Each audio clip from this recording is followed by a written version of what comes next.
ठीक है, तो चालू करते हैं। आज का हमारा टॉपिक है नागरिकता। ठीक है, तो नागरिकता से संबंधित हम एमसीक्यू देखेंगे।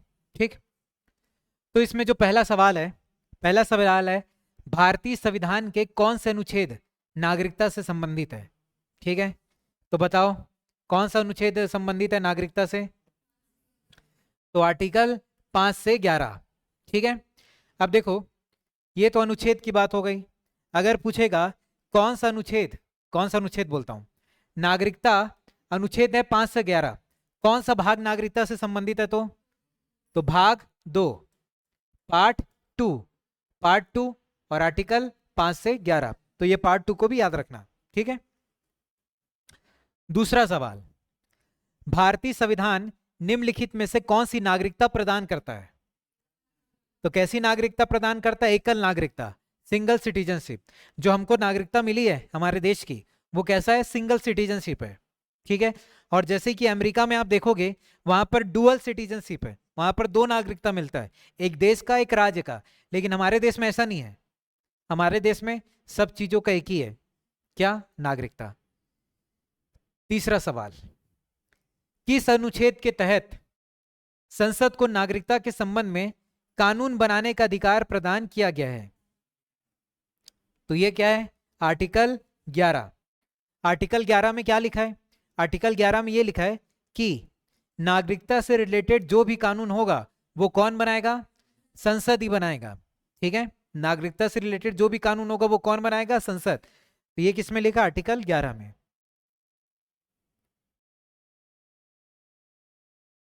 फिर भारतीय नागरिकता नहीं प्राप्त की जा सकती। कैसे प्राप्त नहीं की जा सकती? जन्म के द्वारा, इससे तो प्राप्त कर सकते हैं। देशीकरण के द्वारा, इससे भी प्राप्त कर सकते हैं। किसी भूभाग को सम्मिलित करके, मतलब कोई अर्जित प्रदेश, किसी जमीन, मतलब किसी जगह को एक्वायर कर लिए, फिर वहां के लोगों को भी नॉर्मली सिटीजनशिप तो मिल ही जाएगा, तो इससे भी हमने को नागरिकता मिल सकता है। चौथा ऑप्शन है भारतीय बैंक में धन जमा करके, तो ये गलत है। ठीक है, इससे आपको नागरिकता नहीं मिलेगी। आप किसी बैंक में पैसा जमा कर दोगे, आपको नागरिकता मिलेगी क्या? नहीं। ठीक है, तो यहां पर ये 3 कारण दिए गए, इससे अपने को नागरिकता मिल सकती है। फिर पांचवा सवाल, पाकिस्तान से जाकर भारत में नागरिकता प्राप्त करने, पाकिस्तान से जाकर भारत में आ गए, पाकिस्तान से कहां गए? भारत में। क्या करने? नागरिकता प्राप्त करने। संबंधित प्रावधान का वर्णन निम्नलिखित में किस अनुच्छेद में वर्णित है? कौन से अनुच्छेद में वर्णित है? तो आर्टिकल 6 में। आर्टिकल 6 में क्या बोला है? पाकिस्तान से कहां गए? इंडिया। तो पाकिस्तान से जो इंडिया है उसको सिटीजनशिप कैसा मिलेगा? आर्टिकल 6 के तहत। ये जब देश आजाद हुआ था ना, उस टाइम के बात चल रही है। उसके बाद ये 6 है ना, इसी से मिलता जुलता एक और आर्टिकल है, आर्टिकल 7। तो साथ में आर्टिकल 7 भी याद रखना। 6 में क्या बोला? पाकिस्तान से कोई इंडिया आएगा उसको कैसा सिटीजनशिप दिया जाएगा। 7 में क्या बोला है? कोई इंडिया में रहता था, अब वो कहां चले गया? पाकिस्तान। फिर उसके बाद फिर वो फिर से कहां गया? इंडिया। अब उसको कैसे सिटीजनशिप देंगे? ये आर्टिकल 7 में लिखा है। पहले इंडिया में रहता था, फिर कहां गया? पाकिस्तान। फिर पाकिस्तान से फिर कहां गया? इंडिया। ठीक है, पिक्चर देखियो बजरंगी भाईजान, तो उसी से इसको रिलेट करना, आर्टिकल 6 और आर्टिकल 7। आर्टिकल 6 में मतलब समझना, मुन्नी, मुन्नी पाकिस्तान में रहती थी, फिर कहां आ गई वो गलती से? इंडिया। ठीक है, फिर उसके बाद आर्टिकल 7, सलमान खान, सलमान खान इंडिया में रहता था, मुन्नी को छोड़ने कहां गया? फिर पाकिस्तान से फिर इंडिया आया।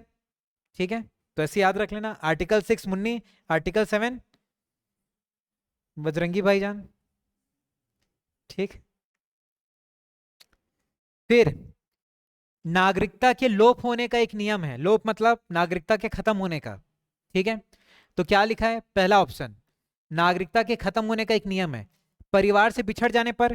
क्या परिवार से बिछड़ जाओगे नागरिकता खत्म हो जाएगा? दूसरा, देशद्रोह का अपराध सिद्ध होने पर, यह हो सकता है ना। बाकी ऑप्शन भी देख लेते हैं। भ्रमण के लिए विदेश जाने पर, विदेश गए घूमने, खत्म हो जाएगा नागरिकता। शिक्षा के लिए विदेश जाने पर, नहीं। तो देशद्रोह के अपराध पर।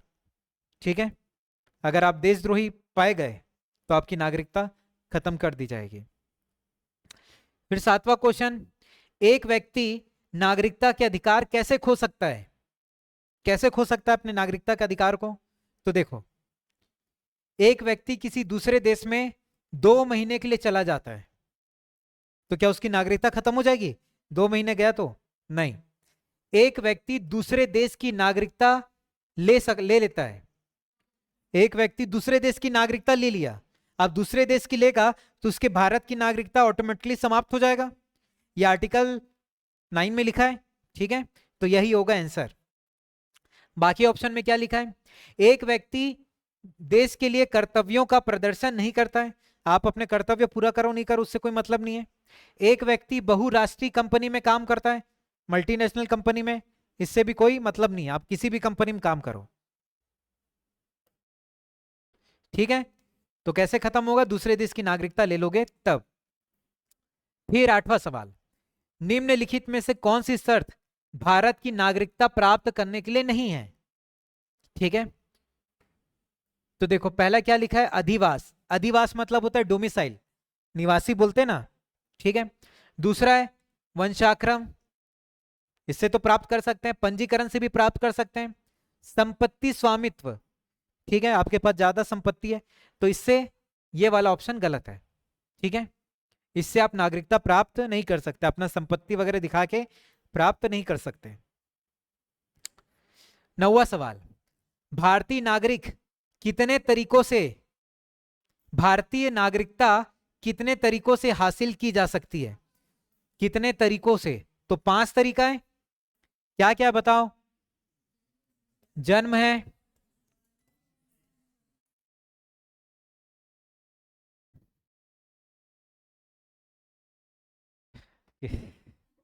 कितने तरीकों से?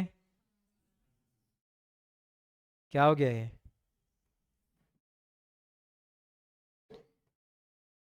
फिर से पूरा रिपीट करना पड़ेगा।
तो देखो अपन 9th क्वेश्चन में पहुंचे थे, तो 9th क्वेश्चन क्या था?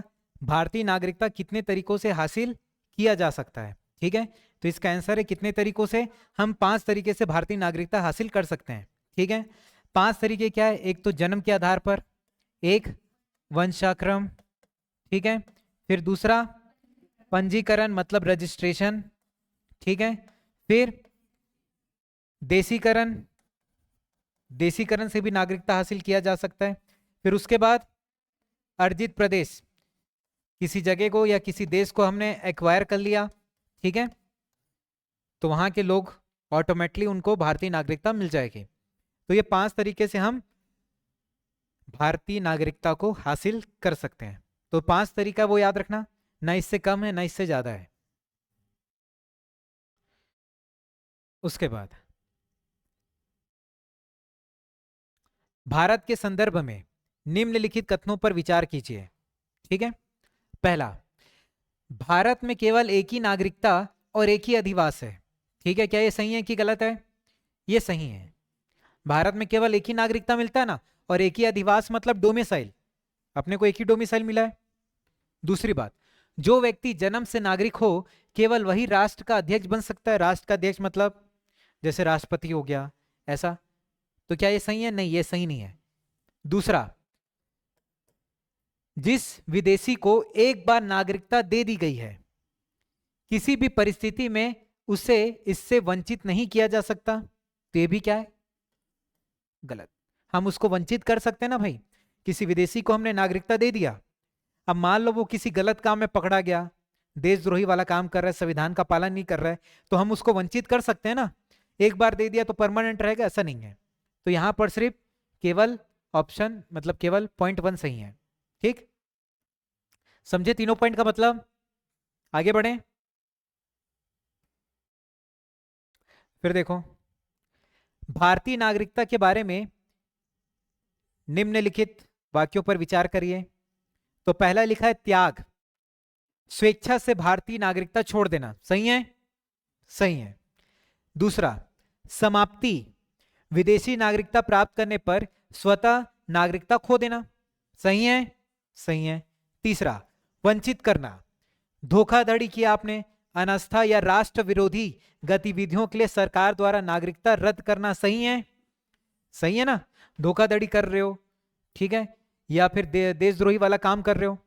फिर ये चौथा क्या लिखा है? यही 3 पॉइंट होता है। चौथा लिखा है, यदि कोई व्यक्ति नवीनीकरण के बिना 10 वर्षों से अधिक समय तक भारत से बाहर रहता है तो नागरिकता रद्द कर दी जाती है। तो ये गलत है। हमने नागरिकता समाप्त करने का सिर्फ 3 कारण ही पढ़ा है, वो 3 कारण तो यही है, ये चौथा कहां से आ गया? ठीक है, तो इसका आंसर होगा केवल 3। क्लियर? चौथा नहीं।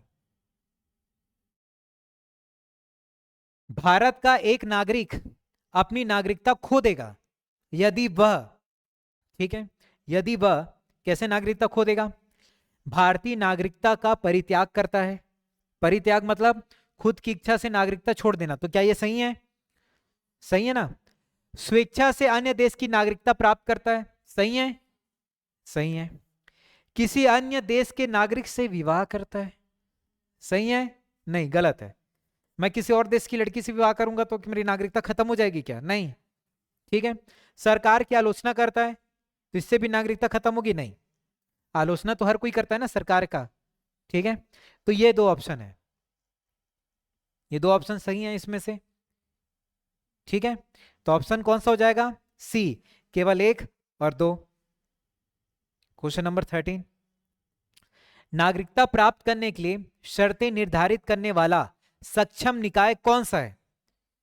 नागरिकता निर्धारित करने के लिए ऐसा निकाय कौन सा है? कौन है वो जो नागरिकता के शर्तें डिसाइड कर सकता है? चुनाव आयोग, राष्ट्रपति, संसद, संसद और विधानसभा। तो इसका आंसर है सिर्फ संसद। आर्टिकल 11 में क्या पढ़े? नागरिकता से रिलेटेड कोई भी कानून बनेगा वो कौन बना सकता है? संसद बना सकता है। फिर नागरिकता निम्न में से किन विधियों द्वारा प्राप्त की जा सकती है? कौन कौन से तरीके से आप नागरिकता प्राप्त कर सकते हो? जन्म, आनुवांशिकता मतलब वंशाक्रम, पंजीयन द्वारा, जन्म से कर सकते हैं, आनुवंशिक कर सकते हैं, पंजीयन से कर सकते हैं, अनुरोध द्वारा कर सकते हैं, नहीं कर सकते हैं। ठीक है, तो कौन सा ऑप्शन सही होगा बताओ? 1 2 3। अनुरोध करके थोड़ी करेंगे, अनुरोध कर रहा हूं मेरे को दे दो नागरिकता, ऐसा थोड़ी होगा। ठीक, इसका जवाब दीजिए। किस देश में दोहरी नागरिकता का सिद्धांत स्वीकार किया गया है? बताओ कौन से देश में? यूएसए, अमेरिका में। बताया था ना, हमारे देश में एकल है लेकिन अमेरिका में डुअल सिटीजनशिप है। यहां हर चीज में 2 रखते हैं। भारत में रहने वाला ब्रिटिश नागरिक दावा नहीं कर सकता है। भारत में रहने वाला ब्रिटिश नागरिक, अब मैंने आपको बताया था कि जो विदेशी लोगों को भी नागरिकता मिली है, ठीक है, विदेशी लोगों को भी नागरिकता नहीं मिली, विदेशी लोगों की भी कुछ मूल मौलिक अधिकार हैं, है ना। विदेशी लोगों के भी कुछ मौलिक अधिकार है। कौन से? एक आर्टिकल 14 और 20 से लेके 28। ठीक है। अब इसके तहत जितने भी मौलिक अधिकार आएंगे ये विदेशी लोगों को भी मिला है। ठीक है, सारा मौलिक अधिकार नहीं मिला है, सिर्फ ये मिला है विदेशी लोगों को। ठीक है, अब सवाल देखो, भारत में रहने वाला ब्रिटिश नागरिक दावा नहीं कर सकता। किस चीज का दावा नहीं कर सकता वो देखो। अब देखो, व्यापार और व्यवसाय की स्वतंत्रता का अधिकार। ठीक है, ये पहला हो गया। दूसरा देखो, ये ऑप्शन हो सकता है। सेकंड देखते हैं, विधि से समक्ष समानता का अधिकार। ये हमारा एक मौलिक अधिकार है और ये आता है किसमें? आर्टिकल 14 में। तो ये आर्टिकल 14 में आता है। ठीक है, जीवन और व्यक्तिगत स्वतंत्रता की सुरक्षा का अधिकार। ठीक है, जीवन और व्यक्तिगत स्वतंत्रता की सुरक्षा का अधिकार, तो ये आर्टिकल 21 में आ जाता है। धर्म की स्वतंत्रता का अधिकार, ये आ जाता है आर्टिकल 25 में। और मैं क्या बोला था, उसके पास क्या क्या है? 14, 20 से 28। ये कौन से आर्टिकल में आता है? तो ये व्यवसाय की जो स्वतंत्रता का अधिकार है आर्टिकल 19 में आ जाता है। ठीक है, आ रहा समझ में? अब बताओ कौन सा आंसर हो सकता है? विदेशी के पास कौन सा नहीं है? 19 नहीं है, 14 नहीं है, 21 नहीं है, 25 नहीं है, कौन सा नहीं है? 19 नहीं है ना। ठीक है, जिसके पास उसके पास 19 नहीं है तो क्या उसका वो दावा कर सकता है? नहीं कर सकता ना। जो चीज उसके पास है नहीं, क्या उसका दावा करेगा? नहीं करेगा। तो उसका आंसर ये है। ठीक है, अभी फंडामेंटल राइट में सारे आर्टिकल पढ़ोगे ना तो क्लियर होगा। ठीक, तो उसका आंसर क्या है? Option A. भारत में एकल नागरिकता की अवधारणा अपनाई गई है कहां से? सिंगल सिटीजनशिप हमने कहां से लिया है? कौन से देश से लिया है? तो हमने कहां से लिया है? इंग्लैंड से। ठीक है, इंग्लैंड से लिया है।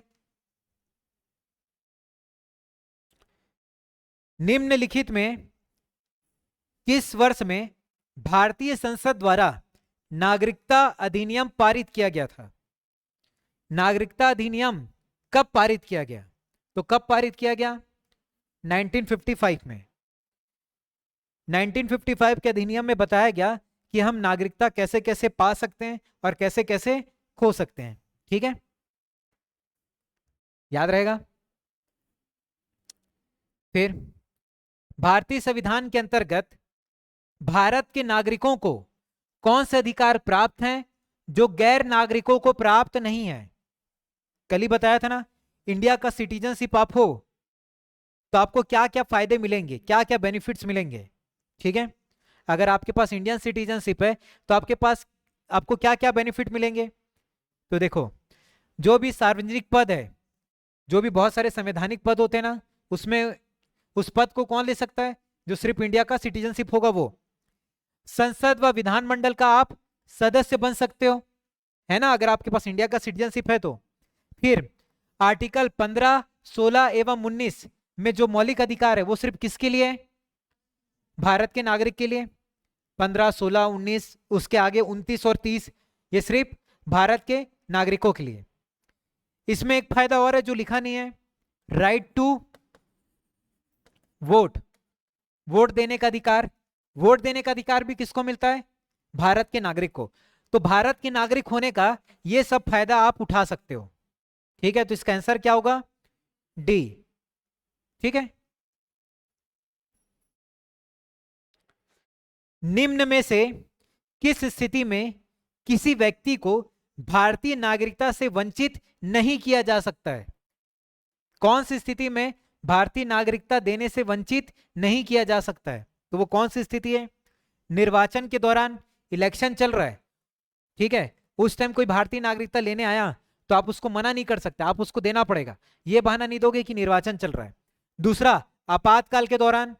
तीसरा, युद्ध के दौरान।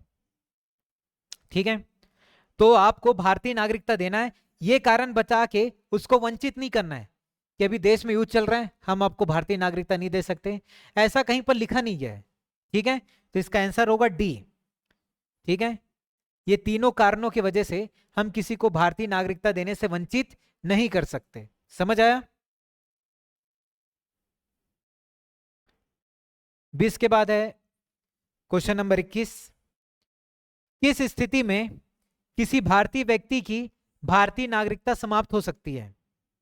बताओ कैसे समाप्त होगा? त्यागने पर हो जाएगा, पर्यावसन पर मतलब वही बर्खास्त करने पर हो जाएगा, वंचित किए जाने पर इसमें भी हो जाएगा। त्यागने मतलब खुद की इच्छा से त्याग दिया, पर्यावसन मतलब किसी दूसरे देश की नागरिकता लिया तो हमारे देश की नागरिकता खत्म, वंचित किए जाने पर संविधान में जो बातें लिखी है संविधान का पालन नहीं कर रहा है या देशद्रोही गतिविधियों में पाया जाता है तो हो जाएगा। तो इसका ऑप्शन क्या होगा? डी। ठीक है, तीनों कारणों से हो जाएगा। कितने वर्षों तक लगातार बाहर रहने पर नागरिकता समाप्त हो जाती है? कितने साल तक आप बाहर रहोगे लगातार तो आपकी नागरिकता समाप्त हो जाएगी? तो उसका आंसर है सी, 7 सालों तक। अगर आप लगातार 7 सालों तक बाहर रहोगे आपकी नागरिकता खत्म। फिर क्वेश्चन नंबर 23, नागरिकता अधिनियम 2019 का उद्देश्य क्या था? ठीक है, नागरिकता अधिनियम 2019 का उद्देश्य क्या है? तो देखो पहला ऑप्शन लिखा है बांग्लादेशी अवैध अप्रवासियों को हटाना, दूसरा वास्तविक भारतीय नागरिकों की पहचान करना, तीसरा विदेशियों द्वारा सीमा घुसपैठ की जांच करना, या चौथा अफगानिस्तान, बांग्लादेश और पाकिस्तान में उत्पीड़ित अल्पसंख्यक समूह को नागरिकता प्रदान करना। तो इसका आंसर है डी, अफगानिस्तान, बांग्लादेश और पाकिस्तान। यहां पर जो अल्पसंख्यक लोग हैं हिंदू, सिख, ईसाई, इन देशों में अल्पसंख्यक है। अफगानिस्तान, बांग्लादेश और पाकिस्तान में हिंदू, सिख, ईसाई, इन लोग क्या यहां पर अल्पसंख्यक है। ठीक है, तो उन लोग भाग के कहां जाते थे? भारत में। तो उनको यहां पर नागरिकता प्रदान की जा रही है। ठीक है, आ रहा समझ में? उसके लिए अधिनियम था नागरिकता संशोधन अधिनियम 2019। ठीक है,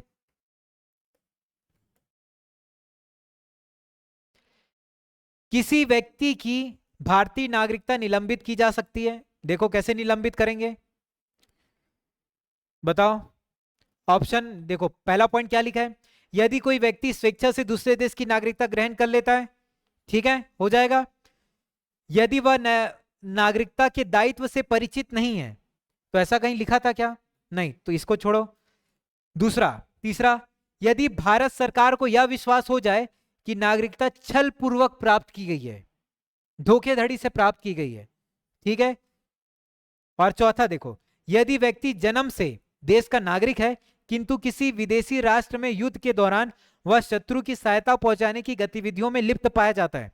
आप शत्रु की सहायता कर रहे हो तो आपको क्या बोला जाएगा? देशद्रोही। तो ये 3 कारण से आपकी नागरिकता खत्म की जा सकती है। तो ऑप्शन क्या होगा? Option C, 1, 3, 4। ठीक है, तो ऐसा पॉइंट दे देके ना आदमी फंसता है। ठीक, तो देखना आधे ज्यादा क्वेश्चन ऐसी टाइप का है। नागरिकता प्राप्त करने व खोने के विषय में विस्तार से चर्चा कहां की गई है? प्राप्त करने व खोने के विषय में विस्तार से चर्चा कहां की गई है? बताओ। अभी बोला था ना प्राप्त करने और खोने का अधिनियम कहां लिखा है? 1955 के नागरिकता कानून में। ठीक है, फिर ये सवाल देखना, भारतीय विदेशी नागरिक के संबंध में निम्नलिखित में से कौन सा कथन सही नहीं है? तो देखो यहां पर क्या लिखा है, भारतीय विदेशी नागरिक मतलब ओसीआई। ओसीआई का मतलब होता है ओवरसीज सिटीजन ऑफ इंडिया। एक चीज और याद रखना, एक होता है अप्रवासी भारतीय जिसको बोलते हैं NRI, non resident of India. NRI का मतलब ध्यान से सुनना, एनआरआई का मतलब यह है जो भारत से बाहर रहे 6 महीने तक, लगातार 6 महीने से वो भारत से बाहर रह रहा है। ठीक है, लगातार 6 महीने वो कहां रह रहा है? भारत से बाहर, तो उसको क्या बोलेंगे? एनआरआई। वो दूसरे देश में जाके एकदम सेटल नहीं हुआ है, कुछ काम वाम करने गया है, 5-6 महीने बाहर रहा, बीच में अपने देश में तो आता ही होगा, है ना? तो वो लगातार कोई 6 महीने भारत से बाहर रहेगा, उसको हम क्या बोलेंगे? एनआरआई। लेकिन वो दूसरे देश में जाके एकदम सेटल नहीं हुआ है। ठीक है, तो इसको क्या बोलेंगे? एनआरआई। ओसीआई किसको बोलेंगे? Overseas citizen of India. OCI उसको बोलेंगे जो काम वाम करने गया होगा, जो पहले इंडिया में ही पैदा हुआ है, इंडिया का ही ओरिजिन है, इंडिया में पैदा हुआ, पढ़ा लिखा यही, उसके बाद दूसरे देश चला गया, वहां पर काम करने लग गया, वहीं पर शादी कर लिया, वहीं पर बच्चे कर लिया, और वहीं की नागरिकता बाद में ले लिया, दूसरे देश की नागरिकता ले लिया। इसका मतलब क्या है? वो वहां जाके परमानेंट सेटल हो गया, वो वहां जाके क्या हो गया? परमानेंट सेटल हो गया। अब उसको इंडिया से उतना मतलब नहीं, वो वहीं जाके पूरा सेटल ही हो गया, परमानेंट। तो ऐसे आदमी को अपन क्या बोलेंगे? Overseas citizen of India. ठीक है, क्योंकि उसका ओरिजिन क्या है? इंडियन ओरिजिन ही तो है, पैदा तो इंडिया में ही हुआ है, बाद में जाके वहां सेटल हो गया, बीवी बच्चे, वहां की नागरिकता ले लिया, तो उसको क्या बोलेंगे? Overseas citizen of India. ऐसे लोगों को हम क्या देते हैं? ओसीआई कार्ड देते हैं। ओवरसीज सिटीजन ऑफ इंडिया वाला क्या देते हैं? कार्ड देते हैं। ठीक है, फायदा क्या है ये कार्ड देने का? जब भी ये भारत आएंगे, कहां आएंगे? जब भी ये भारत आएंगे, भाई भारत में पैदा हुए तो थोड़ा बहुत तो लगाव रहेगा, तो जब भी ये भारत आएंगे तो इनको कोई भी वीजा नहीं लगेगा, वीजा नहीं लगेगा। आ रहा समझ में? अगर कोई व्यक्ति एक देश से दूसरे देश में जाता है घूमने तो उसको वीजा लगता है ना? अगर इन लोग जब आएंगे भारत तो उनको कोई भी वीजा नहीं लगेगा। आ रहा समझ में? जैसे कोई दूसरे देश का व्यक्ति आता है, मान लो ताजमहल देखने आया, तो यहाँ के लोग क्या करते हैं? फॉरेन बोल के उसको लूट डालते हैं। आपके लिए टिकट 50 रुपए, उसके लिए 5,000 रुपए। ठीक है, तो वैसे इन लोग को नहीं लूटेंगे विदेशी बोल के। आ रहे समझ में? और इन लोगों को कोई वीजा लगेगा क्या इंडिया आने के लिए? नहीं लगेगा। समझ गए बात? आ रहा समझ में? लेकिन जैसे जो एनआरआई है ना, जैसे इंडिया में इलेक्शन हो रहा है तो वो वोट कर सकता है, ये वोट कर सकता है एनआरआई, ये परमानेंट सेटल होने थोड़ी गया, ये वोट कर सकता है, ये वोट नहीं कर सकता। ठीक है, ये थोड़ी भारत का नागरिक है, ठीक है, ये वोट नहीं कर सकता। ओसीआई का मतलब समझ आया? ऐसा व्यक्ति जो इंडियन ओरिजिन है लेकिन सेटल कहां हो गया बाद में जाके?